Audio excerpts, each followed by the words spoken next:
सभी को मेरा नमस्कार। मैं सुमन शर्मा आप सबका स्वागत करती हूँ। आज का जो मेरा मुख्य विषय है जीवनी और संस्मरण में अंतर स्पष्ट करना।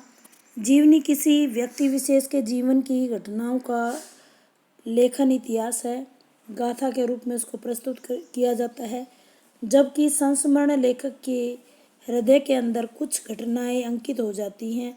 उन घटनाओं का चित्रण करना और विशेष रूप से प्रभावित करना इसका मुख्य उद्देश्य है। यह है मुख्य अंतर। पहला अंतर हम इसको कह सकते हैं।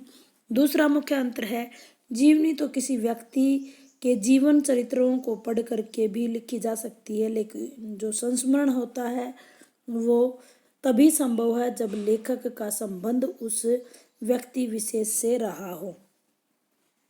ये आपको अंतर स्पष्ट हो गया होगा। जैसे कि डॉक्टर रामशरण दास गुप्ता और राजकुमार शर्मा ने ये दिया है, साहित्य शास्त्र में ये बात लिखी गई है प्रश्न नंबर 75 के ऊपर।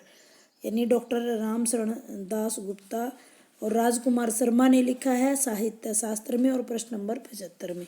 ये अंतर बताया है मैंने आपका जीवनी और संस्मरण। अब मन में प्रश्न उठता है कि जीवनी के मुख्य तत्व क्या क्या होते हैं।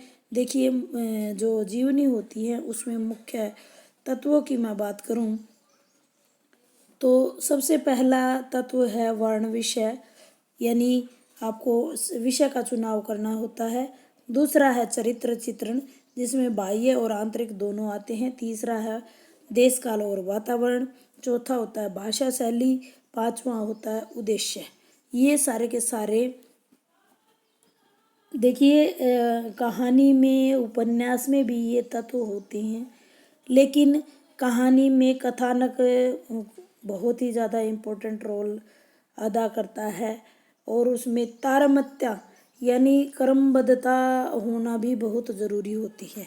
इसी प्रकार उपन्यास की बात करें तो उपन्यास के अंदर सारे कहानी वाले ही होते हैं, लेकिन उसमें कथानक जो है संक्षिप्त होता है और उपन्यास के अंदर जो है कथानक बहुत ही ज़्यादा विस्तृत हो जाता है।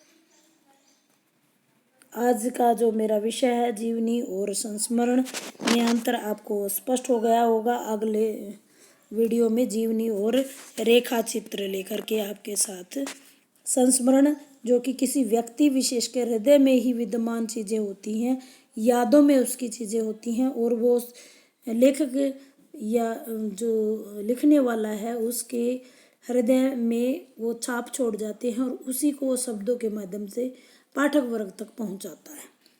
उम्मीद करती हूँ जानकारी आपके लिए लाभदायक रहेगी। धन्यवाद।